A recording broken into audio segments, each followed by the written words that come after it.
আপনাদেরকে দিয়ে দেওয়ার চেষ্টা করিব।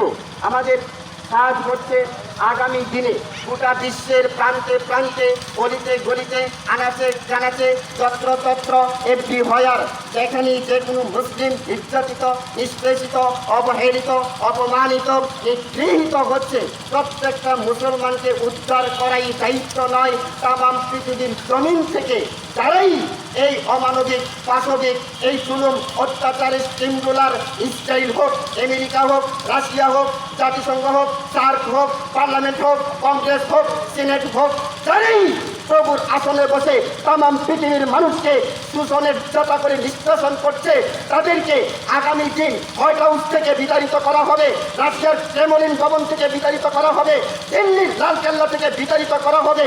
বিতাড়িত না করা পর্যন্ত পৃথিবীর আর কোন ইমানদার শান্তিতে এক সেকেন্ড ঘুমাবে না। কতক্ষণ ঠিক কিনা? সম্মানিত উপস্থিতি, বেরিয়েছে যে কাফেলা, ফিরবে না সে কোনোদিন, হয়তো তার বিজয় হবে, নয়তো তার ফিরবে কঠিন। সত্যের সেনানীরাম নেবে না কো বিশ্রাম, আমাদের সংগ্রাম চলবে অবিরাম।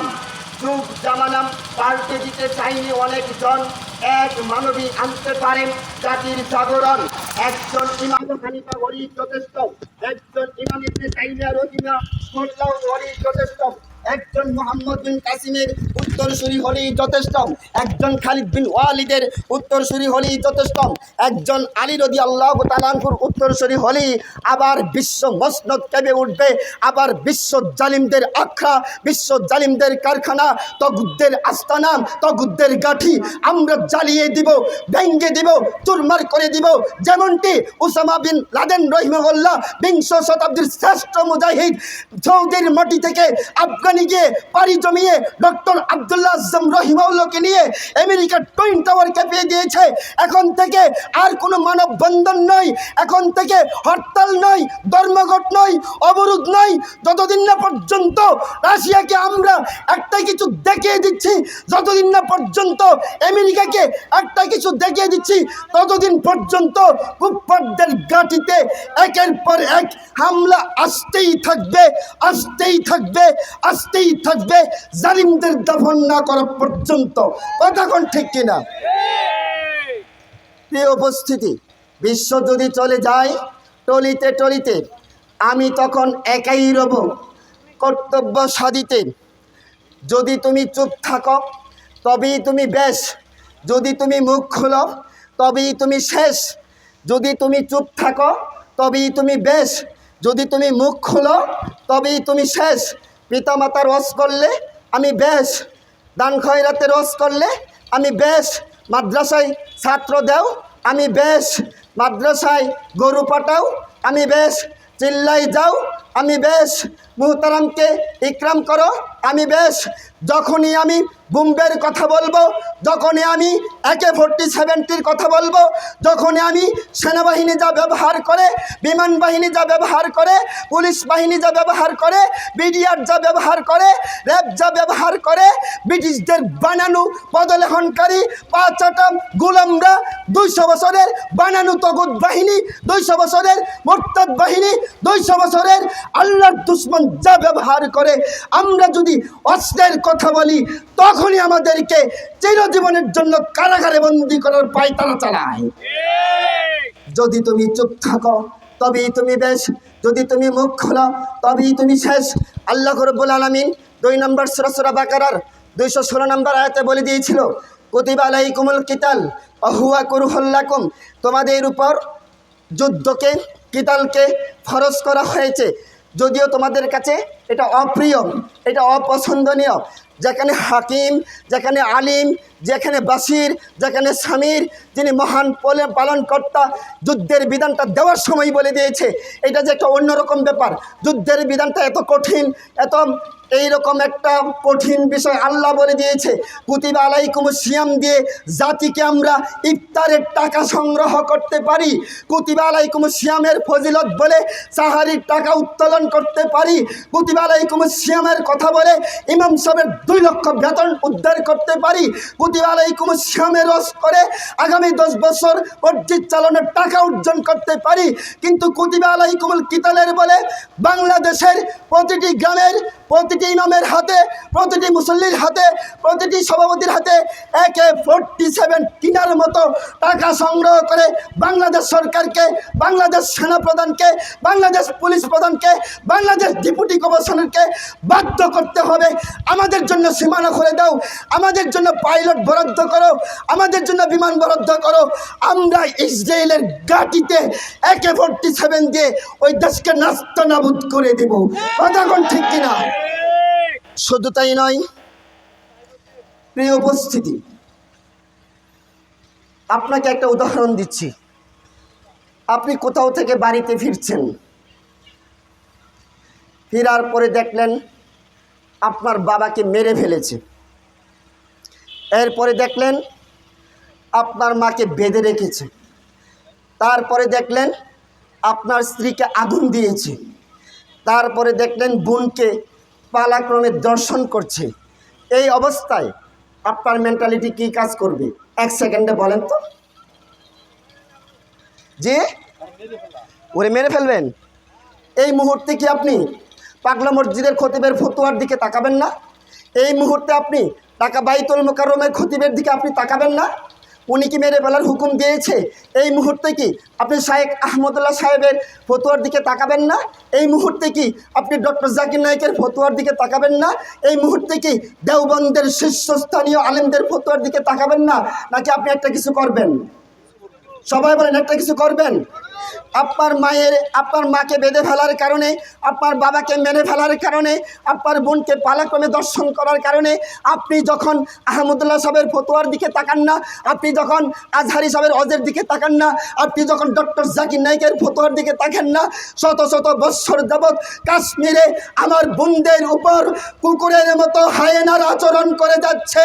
শত শত বৎসর জর্জ ডব্লিউ বুশ নামক কুকুর ইরাকে 10 লক্ষ মানুষ মেরেছে, আফগানে মানুষ মেরেছে, কাশ্মীরে মানুষ মেরেছে, ভারতে মানুষ মেরেছে, শাপলা চত্বরে মানুষ মেরেছে, গণঅভ্যুত্থানে মানুষ মেরেছে। আপনি কেন ফতোয়ার দিকে তাকিয়ে রয়েছেন?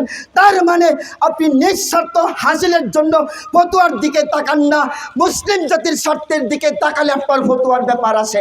এর মানে বোঝা গেল আমরা খাঁটি মানুষ জায়গায় এখনো আসতে পারি নাই। কথা কি ঠিক নয়? সম্মানিত উপস্থিতি, আরেকটি উদাহরণ দিচ্ছি।